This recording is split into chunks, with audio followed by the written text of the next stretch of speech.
नमस्कार दोस्तों, स्वागत है आप लोगों का एग्ज़ाम एरर चैनल के अंदर। आज हम इस वीडियो के अंदर 7 to 14 जनवरी की करंट अफेयर को कंप्लीट करेंगे। इस वीडियो के अंदर 25 MCQs हैं और हर एक कॉम्पिटिटिव एग्जाम्स के लिए इंपॉर्टेंट होने वाली है। तो वीडियो काफ़ी इन्फॉर्मेटिव है, तो पूरा वीडियो को कीजिएगा, काफ़ी इन्फॉर्मेशन मिलेगी आपको। क्वेश्चन में फर्स्ट पढ़ते हैं।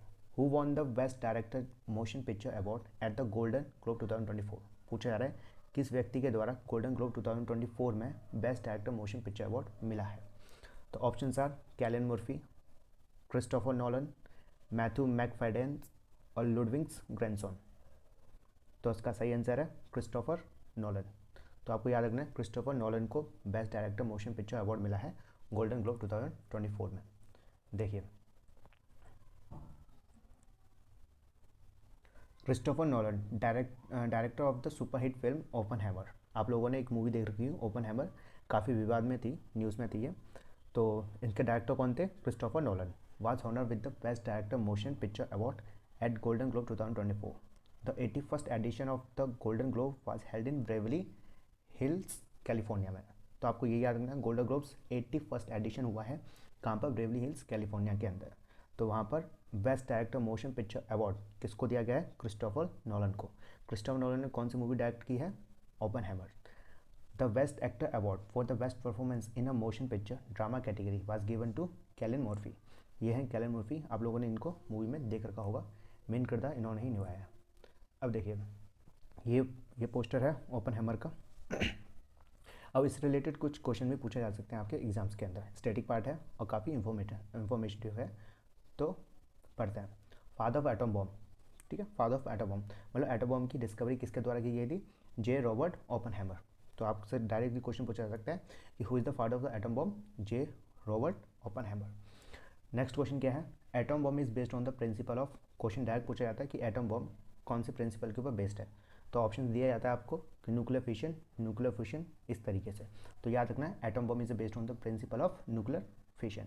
आपने दो तरह के बम पढ़ रखे होंगे, हाइड्रोजन बम और एटम बम। तो हाइड्रोजन बम किसके ऊपर बेस्ड है?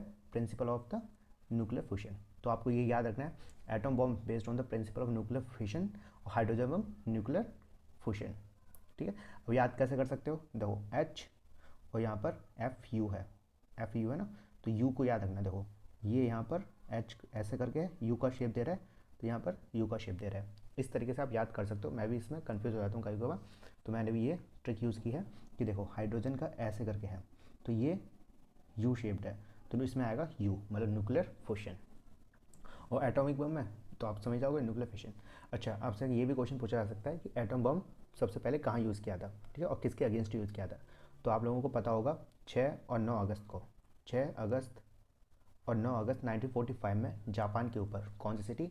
नागाशिका और हिरोशिमा, है ना। हिरोशिमा और नागासाकी के ऊपर इस्तेमाल हुआ था एटम बम, किसके द्वारा? अमेरिका के द्वारा, during the second world war. ठीक है, तो याद रखना 6 और 9 अगस्त 1945 हिरोशिमा और नागासाकी के ऊपर एटम बम का इस्तेमाल किया गया था। ठीक है, और किसके ऊपर बेस्ड है एटम बम? Nuclear fission. और who is the father of atom bomb? J Robert Oppenheimer. तो ये सारी बातें आपको याद होनी चाहिए। स्टैटिक पार्ट है और काफ़ी इन्फॉर्मेटिव है। क्वेश्चन नंबर सेकंड करते हैं। The Krishna Godavari basin deep sea project in bay of Bengal is being operated by. Question पूछे जा रहा है Krishna Godavari basin deep sea project bay of Bengal में किसके द्वारा ऑपरेट किया जाएगा। Option are Indian petroleum, Indian oil, ONGC और रिलायंस रिफाइनरी।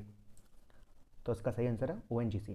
ठीक है, तो याद रखेगा ONGC के द्वारा Krishna Godavari basin deep sea project को ऑपरेट किया जाएगा।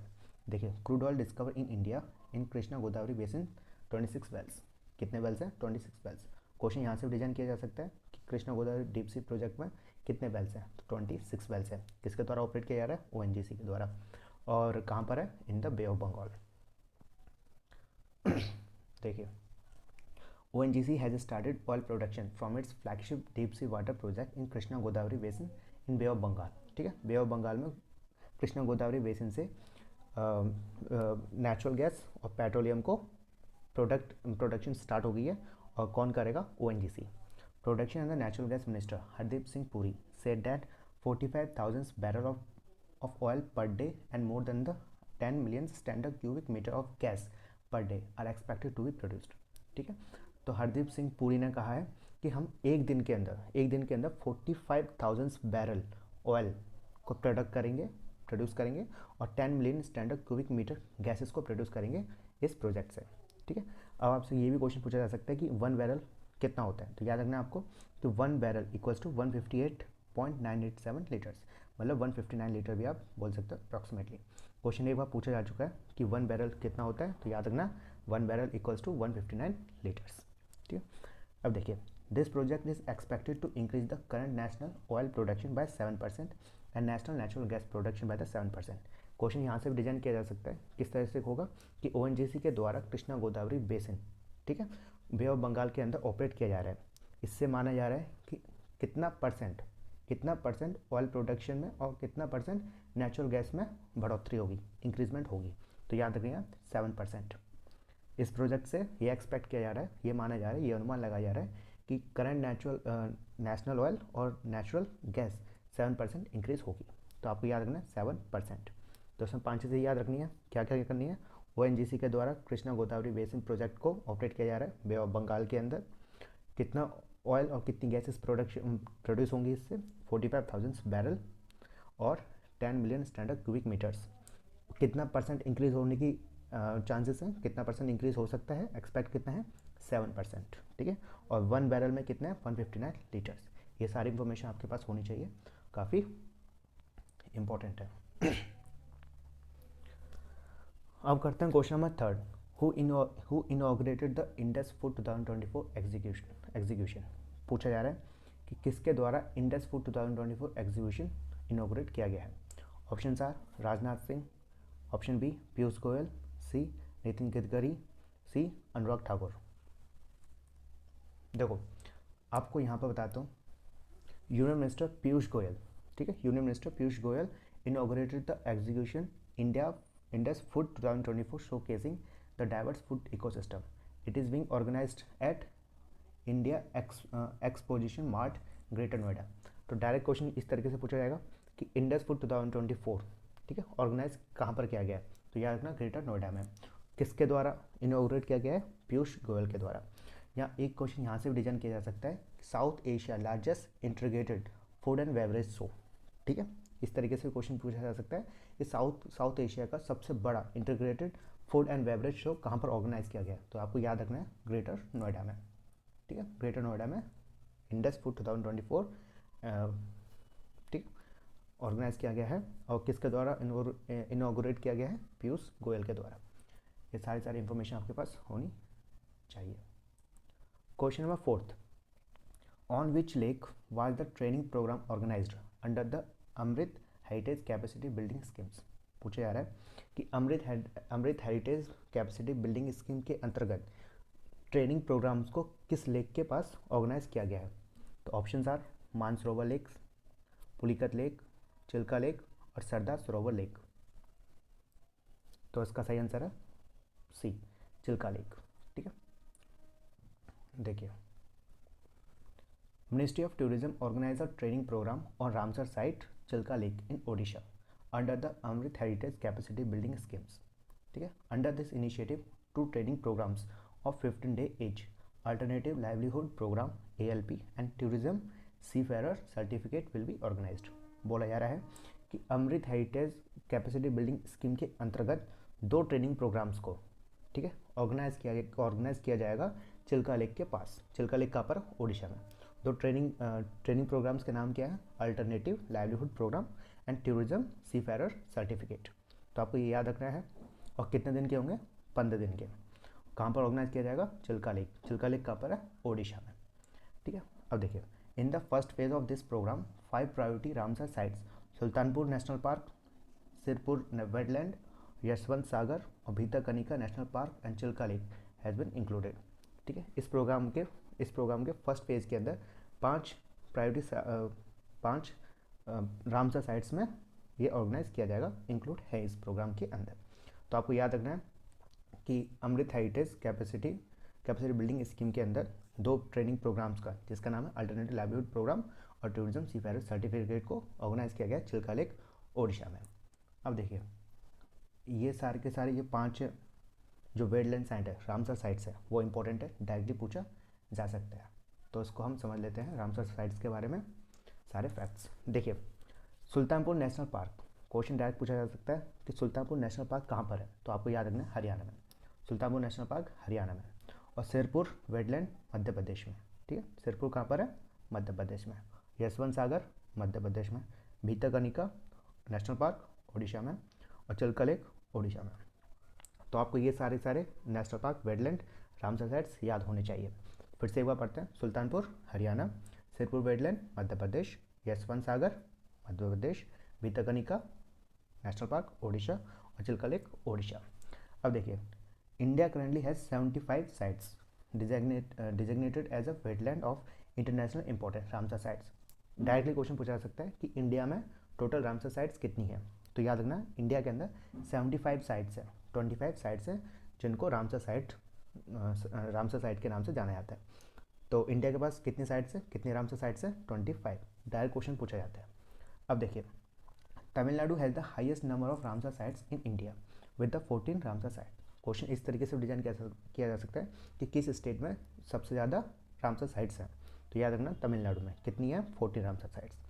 टोटल इंडिया में कितनी है, 75। तमिलनाडु के अंदर सबसे ज़्यादा रामसर साइट्स पाई जाती हैं, कितनी, 14। अब देखिए, the largest wetland in India is the Sundarban. ये भी क्वेश्चन पूछा जा सकता है कि सबसे बड़ा लार्जेस्ट वेटलैंड इंडिया में कौन सा है, तो आपको याद रखना सुंदरबन। ठीक है, सुंदरबन इंडिया का सबसे बड़ा वेटलैंड है। और कितनी रामसर साइट्स हैं, 75। और कौन से स्टेट में सबसे ज़्यादा रामसर साइट्स पाई जाती हैं, तमिलनाडु में। अब देखिए, नेक्स्ट पॉइंट क्या है, the smallest Ramsar site in India Renuka wetland in Himachal Pradesh. ये इंपॉर्टेंट है, कई बार पूछा जा चुका है। कभी का क्वेश्चन ये पूछा जाता है कि स्मॉलेस्ट रामसर साइट इंडिया में कौन सी है, तो याद रखना रेणुका वेटलैंड। या इस तरीके से पूछा जा सकता है कि रेणुका वेटलैंड कहाँ पर है, तो याद रखना रेणुका वेटलैंड कहाँ पर है, हिमाचल प्रदेश में। ठीक है, तो रेणुका वेटलैंड जो कि हिमाचल प्रदेश में है वो स्मॉलेस्ट रामसर साइट है इंडिया की। Chilka lake in Odisha and Keoladeo national park in Rajasthan were recognised as a first Ramsar site in India. ये भी इंपॉर्टेंट है, पॉइंट है। क्वेश्चन में ऐसा पूछा जा सकता है कि फर्स्ट रामसर साइट, इंडिया की फर्स्ट रामसर साइट्स कौन सी है, तो याद रखना चिल्का ओडिशा में और केलादियो राजस्थान की फर्स्ट रामसर साइट्स है। ठीक है, तो ये सारे पॉइंट्स आपको याद होने चाहिए। ठीक है, 75 साइट्स हैं, तमिलनाडु में सबसे ज़्यादा रामसर साइट्स हैं। सबसे बड़ा वेटलैंड कौन सा है, सुंदरबन। और सबसे छोटा रामसर साइट कौन सा है, रेणुका, हिमाचल प्रदेश में। सुल्तानपुर नेशनल पार्क कहाँ पर है, हरियाणा। सिरपुर कहाँ पर है, मध्य प्रदेश। यशवंत सागर मध्य प्रदेश। भीतरकनिका ओडिशा। चिल्का लेक ओडिशा। क्वेश्चन में 5th करते हैं, ये भी इंपॉर्टेंट है। How many players included Mohammed Shami were awarded the Arjuna award. पूछा जा रहा है कि इस साल अर्जुन अवार्ड कितने प्लेयर को दिया जाएगा।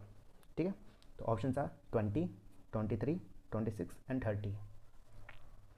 तो इसका सही आंसर है 26। तो आपको याद रखना है अर्जुन अवार्ड 26 प्लेयर्स को दिया जाएगा। यहाँ क्वेश्चन इस तरीके से पूछा जा सकता है कि मोहम्मद शामी को कौन सा अवार्ड दिया जाएगा, तो याद रखना मोहम्मद शामी को अर्जुन अवार्ड दिया जाएगा। ठीक है, और टोटल कितने प्लेयर्स को दिया जाएगा, 26। ये इंपॉर्टेंट है। अब देखिए, Arjuna award has been given to 26 players, ठीक है, फ्रॉम डिफरेंट स्पोर्ट्स। तो याद रखना अर्जुन अवार्ड कितने प्लेयर्स को दिया जाएगा, 26 प्लेयर्स को। नेक्स्ट पॉइंट क्या है, 2 legendary badminton players Chirag Shetty and सात्विक साईराज रनकीरेड्डी। ये दोनों याद रखना पड़ेगा आपको प्लेयर, क्योंकि वे honour with the country biggest sports honour major Dhyanchand Khel Ratna awards. देखो, 2 बैडमिंटन प्लेयर हैं चिराग शेट्टी और सात्विक साईराज रनकीरेड्डी, जिनको मेजर ध्यानचंद खेल रत्न अवार्ड दिया गया है। ठीक है, तो याद रखना है कि अर्जुन अवार्ड कितने लोगों को दिया जा रहा है, 26 प्लेयर्स को। और मेजर ध्यानचंद खेल रत्न अवार्ड किसको दिया जा रहा है, 2 बैडमिंटन प्लेयर्स को। प्लेयर्स के नाम क्या है, चिराग शेट्टी और सात्विक साईराज रनकीरेड्डी। और बताता हूँ आपको यहाँ पर, देखिए, पीएम कॉन्ग्रेचुलेट्स सात्विक साईराज रनकीरेड्डी और Chirag Shetty for clinching gold medal in men's double badminton. Direct ये पूछा जा सकता है कि मेंस डबल बैडमिंटन के अंदर गोल्ड मेडल को उठाने वाले, मतलब जीतने वाले, ठीक है, कौन थे, तो याद रखना है सात्विक साईराज रनकीरेड्डी और चिराग शेट्टी। या क्वेश्चन इस तरीके से पूछा जा सकता है कि अभी अभी न्यूज़ में सात्विक साईराज रनकीरेड्डी और चिराग शेट्टी देखे थे हमने, है ना, अभी रिसेंटली न्यूज़ में थे, वो क्यों थे, तो ये आपको याद रखना है बिकॉज इन्होंने गोल्ड मेडल जीता है in the mains double badminton में। तो ये चीज़ें आपको याद रखनी होंगी, सात्विक साईराज, रनकी रेड्डी और चिराग शेट्टी। अब देखिए, मेजर ध्यानचंद खेल रत्न अवार्ड 2023 बैडमिंटन के प्लेयर है। हाँ, ये भी पूछा जा सकता है कि अभी अभी श्री चिराग चंद्रशेखर शेट्टी और रनकी रेड्डी, सात्विक साईराज, ये 2 प्लेयर्स हैं, वो किस खेल से रिलेटेड है? तो याद रखना है बैडमिंटन प्लेयर्स हैं ये दोनों। ठीक है, फिर से एक बार समझते हैं। चिराग चंद्रशेखर शेट्टी और श्री रनकी रेड्डी, सात्विक साईराज बैडमिंटन प्लेयर है। इनको मेजर ध्यानचंद खेल रत्न अवार्ड दिया जा रहा है और इन्होंने गोल्ड मेडल जीता है इन मैन डबल बैडमिंटन में। ठीक, क्वेश्चन नंबर 6 करते हैं। Elisabeth Borne was the prime minister of which country has been recently resigned. पूछा जा रहा है एलिजा बोर्न ने अभी अभी प्राइम मिनिस्टर की पद से रिजाइन दिया है, वो किस कंट्री से आती हैं? तो ऑप्शन था फ्रांस, अर्जेंटीना, पुर्तगाल और आयरलैंड। तो इसका सही आंसर है फ्रांस। तो आपको ये याद रखना है कि एलिजाबेथ बोर्ने कहाँ की प्राइम मिनिस्टर थी? फ्रांस की। अभी भी उन्होंने रिजाइन दे दिया है। क्वेश्चन नंबर 7 इंपॉर्टेंट है। व्हेन इज प्रवासी भारतीय दिवस NRI day celebrated every year. पूछा जा रहा है प्रवासी भारतीय दिवस किस दिन मनाया जाता है? तो ऑप्शन था 7 जनवरी, 8 जनवरी, 9 जनवरी और 10 जनवरी। तो ये है 9 जनवरी। ठीक है, तो आपको याद रखना है 9 जनवरी को प्रवासी भारतीय दिवस या NRI डे मनाया जाता है, सेलिब्रेट किया जाता है। अब देखिए, प्रवासी भारतीय दिवस is celebrated every year on 9 जनवरी। ठीक है, तो आपको याद रखना है 9 जनवरी को प्रवासी भारतीय दिवस सेलिब्रेट किया जाता है। प्रवासी भारतीय दिवस और NRI day is celebrated every year to commemorate the return of father of nations Mahatma Gandhi to India. Mahatma Gandhi return to India from South Africa on 9 January 1915। तो आपको ये याद रखना है कि 9 जनवरी प्रवासी भारतीय दिवस मनाया जाता है। क्यों मनाया जाता है? क्योंकि हमारे फादर ऑफ नेशन मतलब महात्मा गांधी साउथ अफ्रीका से इंडिया में आए थे। ठीक है, कब आए थे? 9 जनवरी 1915। एक क्वेश्चन ये भी पूछा जा सकता है, हिस्ट्री का क्वेश्चन, कि इंडिया कौन सी साल में, मतलब किस साल में महात्मा गांधी साउथ अफ्रीका से इंडिया में आए थे? तो आपको याद रखना 1915, डेट 9 जनवरी। और 9 जनवरी को हम प्रवासी भारतीय दिवस मतलब और NRI डे के रूप में सेलिब्रेट करते हैं। ठीक है, this day was celebrated for the first time in 2003। तो सबसे पहले, ठीक है, NRI डे या प्रवासी भारतीय दिवस कब सेलिब्रेट किया गया था? 2003 से स्टार्ट किया। ध्यान रखना, साउथ अफ्रीका से महात्मा गांधी इंडिया पे आए थे ऑन 9 जनवरी 1915, जब से हम NRI डे उस दिन को मतलब 9 जनवरी को हम NRI डे या प्रवासी भारतीय दिवस मनाते हैं। क्वेश्चन नंबर 8 इंपॉर्टेंट है। Which country will chair the UNESCO world heritage committee in July this year. पूछा जा रहा है कि यूनेस्को वर्ल्ड हेरिटेज कमेटी जो इस साल जुलाई में होने वाली है वो कौन सी कंट्री के अंदर होगी या कौन सा कंट्री होस्ट करने वाला है?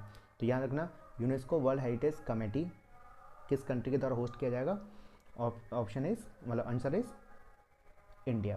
ठीक है, तो याद रखना इंडिया के द्वारा यूनेस्को वर्ल्ड हेरिटेज कमेटी को होल्ड किया जाएगा। देखिए 46 सेशन होने वाला है, 46 सेशन होना है। India will host UNESCO world heritage committee for the first time. ठीक है, तो ये याद रखना इंपॉर्टेंट है क्योंकि पहली बार ऐसा हो रहा है कि यूनेस्को वर्ल्ड हेरिटेज कमेटी को इंडिया होस्ट करने वाला है। ठीक है, और कौन सा सेशन होने वाला है ये याद रखना, 46 सेशन। क्वेश्चन इस तरीके से पूछा जा सकता है कि 46 session UNESCO world heritage committee का होने वाला है, कहाँ पर होने वाला है? इंडिया में। या इस तरीके से पूछा जा सकता है कि इंडिया होस्ट करने वाला है यूनेस्को वर्ल्ड हेरिटेज कमेटी को, वो कौन सा सेशन होगा? तो याद रखना 46 session. 46 session India will host the UNESCO world heritage committee for the first time. Important है, डायरेक्ट क्वेश्चन पूछा जा सकता है, तो इस चीज़ को याद रखना।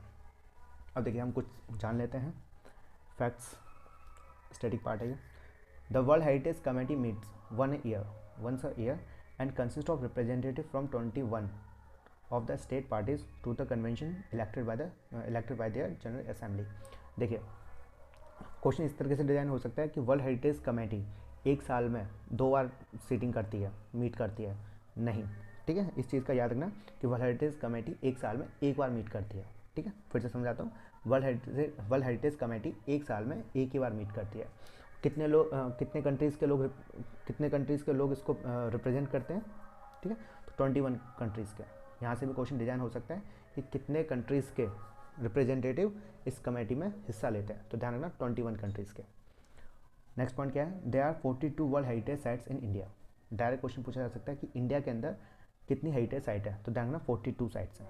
42 heritage sites are present in India. Out of this 42 में से 34 are natural, 34 are cultural, 7 are natural and 1 Kanchenjunga national park. Kanchenjunga कहाँ है? सिक्किम में है ना। कहाँ पर है? सिक्किम में। Is one of the mix type.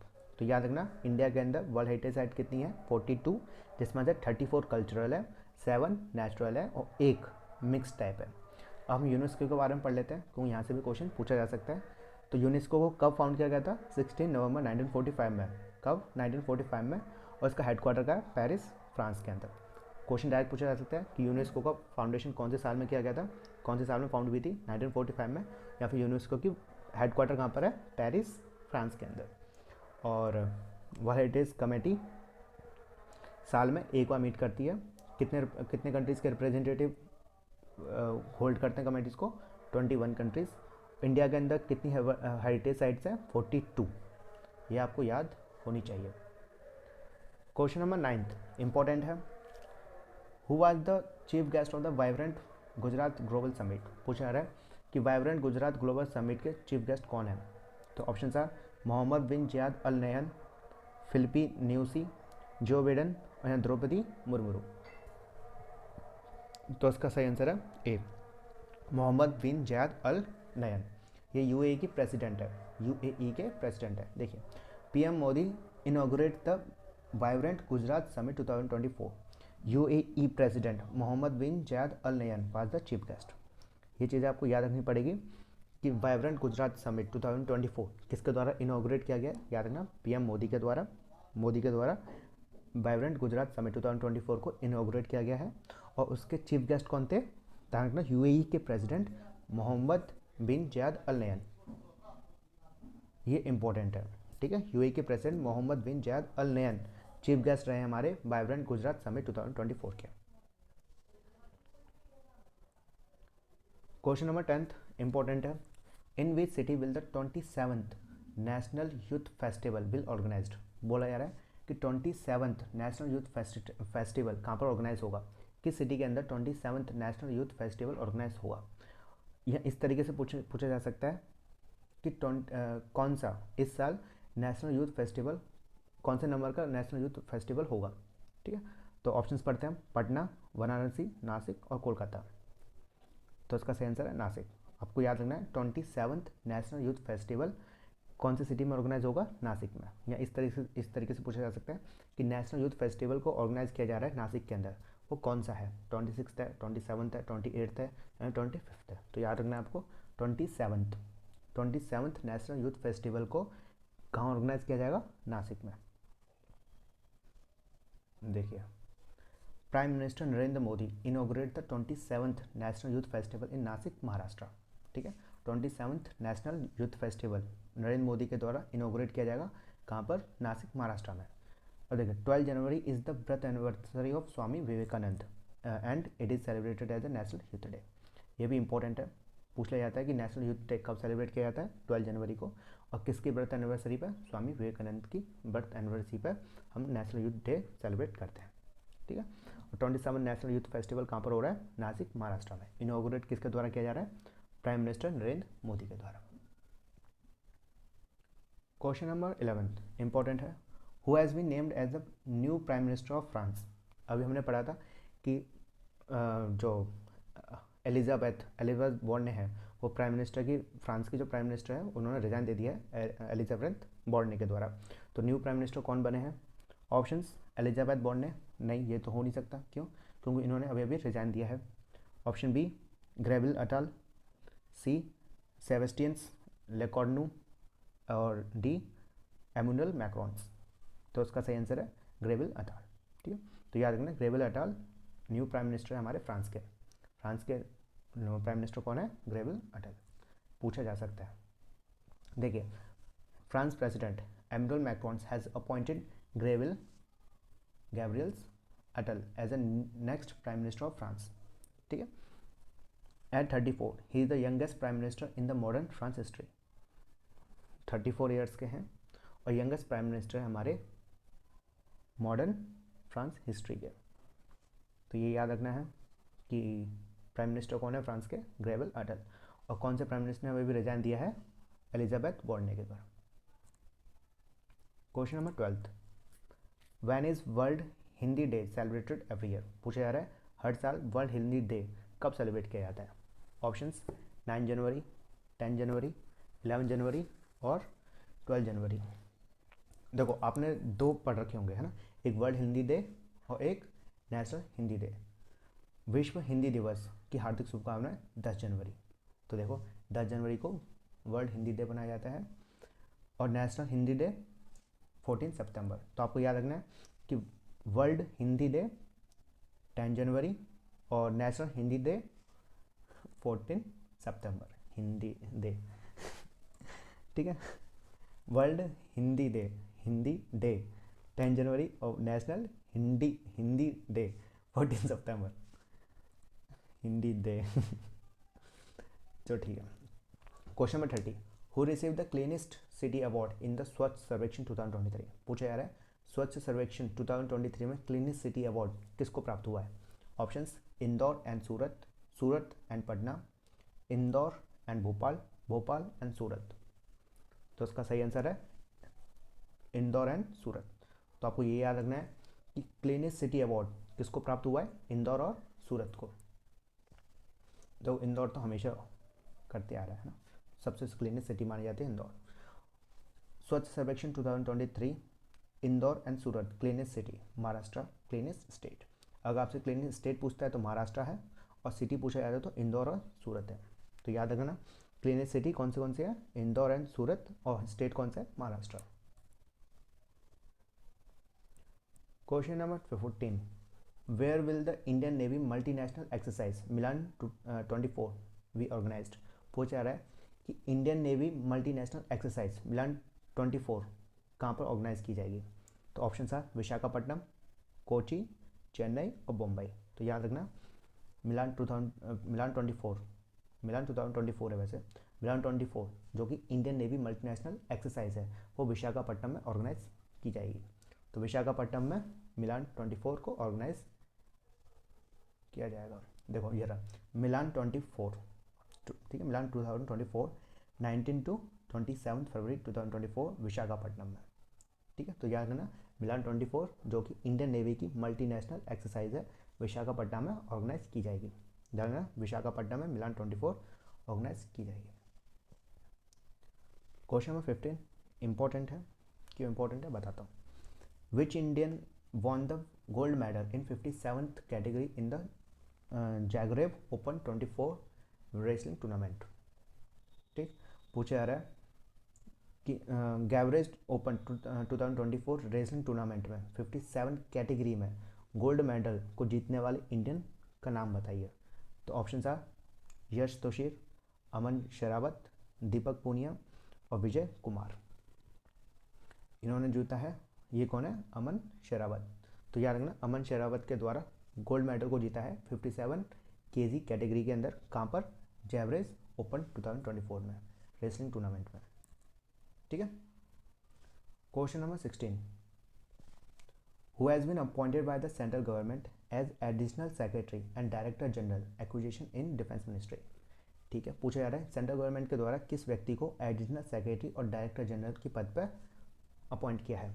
Option are Atul Saxena, Manish Jain, Manoj Kumar Sharma और समीर कुमार सिन्हा। तो उसका सही आंसर क्या है बताओ? इसका सही आंसर है समीर कुमार सिन्हा। देखिए ये है Sameer Kumar Sinha. Sameer Kumar Sinha appointed as additional secretary and director general acquisition in defence ministry. तो आपको याद रखना है समीर कुमार सिन्हा को अपॉइंट किया गया है as additional secretary and director general in defence ministry. Question important है, डायरेक्ट पूछा जाने की संभावना है। Question number 17, which tiger reserve has got the title of India's first dark sky park? ये काफ़ी इंपॉर्टेंट क्वेश्चन है, क्यों डायरेक्टली पूछा जा सकता है। जो फर्स्ट आया था ना वो तो इंपॉर्टेंट होता ही है। देखो इंडिया का पहला डार्क स्काई पार्क कौन सा है? तो Kaziranga tiger reserve, Pench tiger reserve, Namdapha tiger reserve और कामलंग टाइगर रिजर्व। तो आपको याद रखना है पेंच टाइगर रिजर्व। ठीक है, पेंच कहाँ पर है? महाराष्ट्र में। पेंच कहाँ है? महाराष्ट्र में। तो आपको याद रखना है पेंच टाइगर रिजर्व जो कि महाराष्ट्र के अंदर है वो इंडिया का पहला डार्क स्काई पार्क है। ठीक है, तो याद रखना इंडिया का first dark sky park Pench tiger reserve है। देखो ये रहा, India's first dark sky park Pench tiger reserve. ठीक है, तो इंडिया का पहला डार्क स्काई पार्क कौन सा है? पेंच टाइगर रिजर्व्स। अगर हम दूसरे टाइगर रिजर्व्स की बात कर रहे हैं तो काजीरंगा कहाँ पर है? आप लोग जानते हो, आसाम है। पेंच महाराष्ट्र में, नामदफा अरुणाचल प्रदेश में, और कामलांग भी अरुणाचल प्रदेश में। ठीक है, तो ये आपको सारे टाइगर रिजर्व आपको याद होना चाहिए। काजीरंगा कहाँ है? आसाम में, पेंच महाराष्ट्र में, और नामदफा अरुणाचल प्रदेश, और कामलांग अरुणाचल प्रदेश। और इंडिया का फर्स्ट डार्क स्काई पार्क किसको बनाया गया है? पेंच टाइगर रिजर्व को। कहाँ पर है? मध्य प्रदेश में। मध्य प्रदेश में भी है और महाराष्ट्र में भी है, तो ध्यान रखना ये महाराष्ट्र वाले पार्ट को बनाया गया है।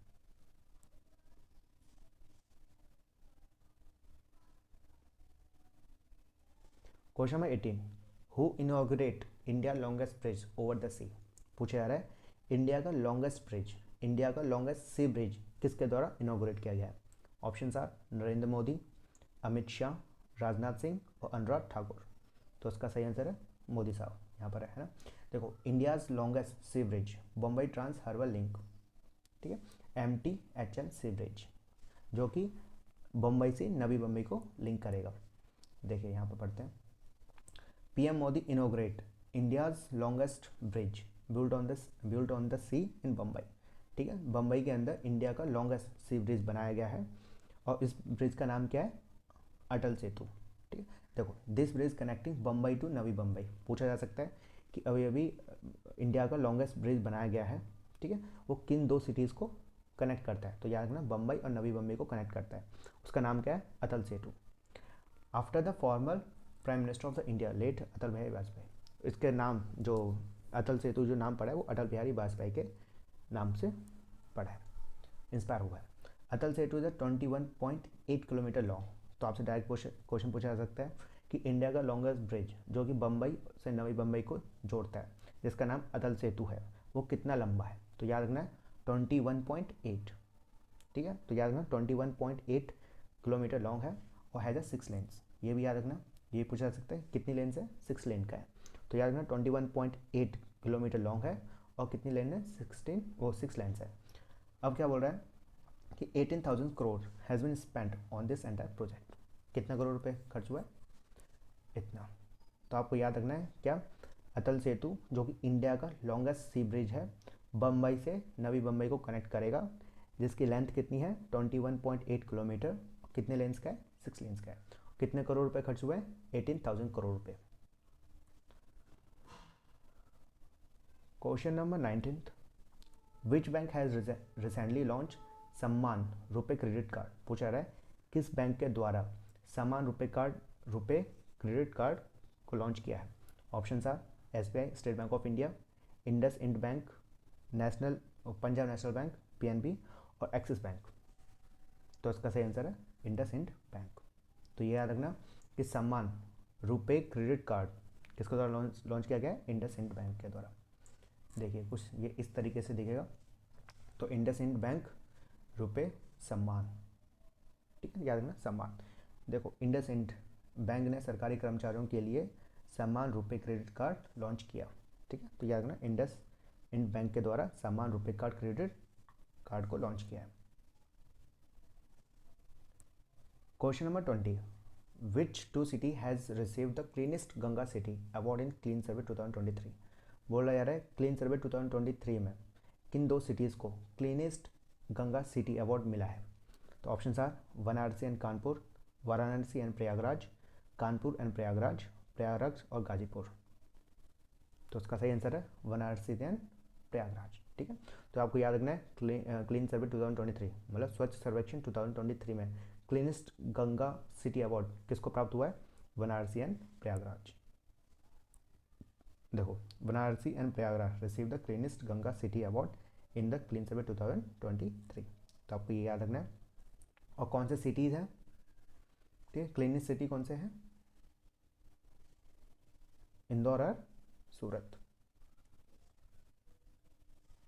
Question number 21, when is national youth day celebrate every year? पूछा जा रहा है किस दिन नेशनल यूथ डे को सेलिब्रेट किया जाता है? अभी मैंने बताया था कि नेशनल यूथ डे कब सेलिब्रेट किया जाता है? 12 जनवरी को। और किसका बर्थ एनिवर्सरी के ऊपर? स्वामी विवेकानंद। ठीक है, 12 जनवरी को स्वामी विवेकानंद की बर्थ एनिवर्सरी को सेलिब्रेट किया जाता है। उसी दिन हम नेशनल यूथ डे को सेलिब्रेट करते हैं। तो याद रखना, नेशनल यूथ डे 12 जनवरी।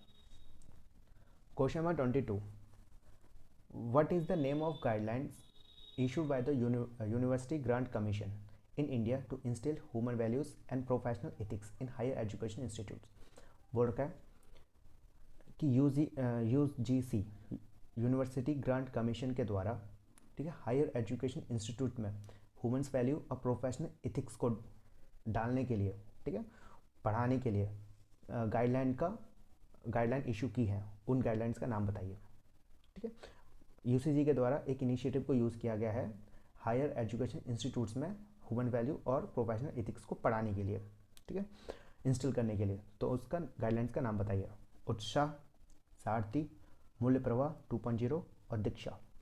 तो उसका सही आंसर है मूल्य प्रवाह 2.0। देखिए, यूसीजी मूल्य प्रवाह 2.0 N ambitious push for value and ethics in high education.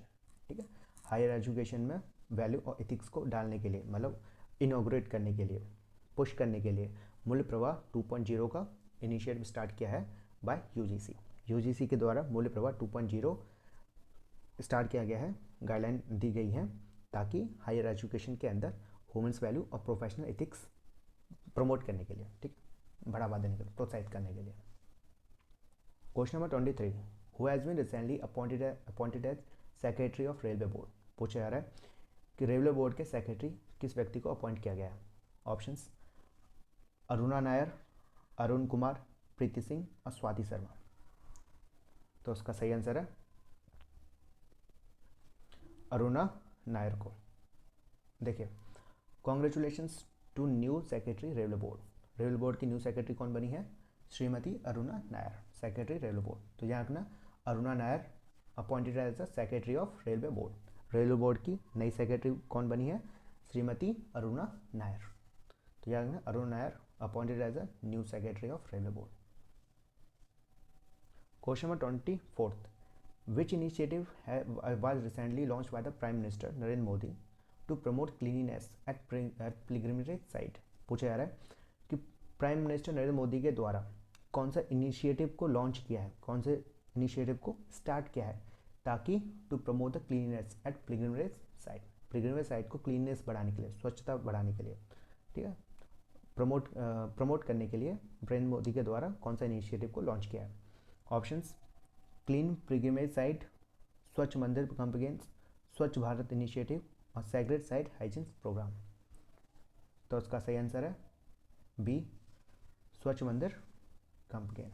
देखो, पीएम मोदी अनवील्स स्वच्छ मंदिर कैंपेन फॉर पिलग्रिमेज साइट। पूछा जा सकता है कि पिलग्रिमेज साइट की क्लीननेस को बढ़ाने के लिए पीएम मोदी के द्वारा कौन से इनिशिएटिव को लॉन्च किया गया है? स्वच्छ मंदिर। क्वेश्चन नंबर 25 और ये लास्ट है। Recently which printing press publish a book title Modi energising a green future. ठीक है, पूछा जा रहा है एक बुक को लॉन्च किया गया है मोदी एनर्जाइजिंग अ ग्रीन फ्यूचर नाम की, वो किस प्रिंटिंग प्रेस के द्वारा पब्लिश की गई है? Options are Pentagon press, Penguin Random House, Acme printing press और हार्पर कॉलिंस पब्लिशर्स। तो उसका सही आंसर है पेंटागन प्रेस। ठीक है, तो याद रखना, मोदी एनर्जाइजिंग अ ग्रीन फ्यूचर पेंटागन प्रेस के द्वारा पब्लिश की गई है। देखिए, यूनियन मिनिस्टर भूपेंद्र यादव, ठीक है, Bhupendra Yadav launch a book title Modi energising a green future. Question इस तरीके से पूछा जा सकता है कि अभी एक बुक को, ठीक है, जिसका नाम है मोदी एनर्जाइजिंग अ ग्रीन फ्यूचर को लॉन्च किया गया है, किसके द्वारा पब्लिश किया गया है? पेंटागन प्रेस के द्वारा। उसको किसके द्वारा पब्लिश किया गया, मतलब सॉरी, किसके द्वारा लॉन्च किया गया? तो भूपेंद्र यादव के द्वारा। तो ध्यान रखना, भूपेंद्र यादव के द्वारा एक बुक को लॉन्च किया गया है जिसका नाम है मोदी एनर्जाइजिंग अ ग्रीन फ्यूचर। और कौन सी प्रेस के द्वारा पब्लिश की गई है? पेंटागन प्रेस के द्वारा। ठीक है, पेंटागन प्रेस के द्वारा। तो ये यहीं तक था हमारा सफ़र। आशा करता हूँ कि ये वीडियो पसंद आई हो। पसंद आया तो लाइक शेयर और सब्सक्राइब जरूर कर दीजिए। ठीक है, नमस्कार भाई।